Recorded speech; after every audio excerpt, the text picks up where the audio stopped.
अस्सलाम वालेकुम। अब हम बाबूसर टॉप पे पहुंच चुके हैं और ये बहुत ज़्यादा हाइट है, ठंड बहुत ज़्यादा है और सामने पीछे आपको इधर जो पहाड़ियाँ नज़र आ रही हैं ये बर्फ़बारी हो चुकी है। अब बर्फ़ ये देखिए आप पहाड़ी ऊंचे ऊंचे पहाड़ है इधर। ये लोकेशन है बाबूसर टॉप की और ये दिखाएं अब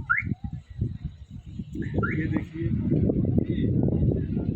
ये वो इधर लिफ्ट लगी हुई है, इसमें बैठा नहीं जाता। ये लिफ्ट के साथ जो है ना वह अपनी कमर के साथ लिफ्ट बांध के आप जाते हैं। अगर किसी ने जाना हो तो जा सकता है, लेकिन बहुत ज़्यादा जो है ना वो डर भी लगता है इससे।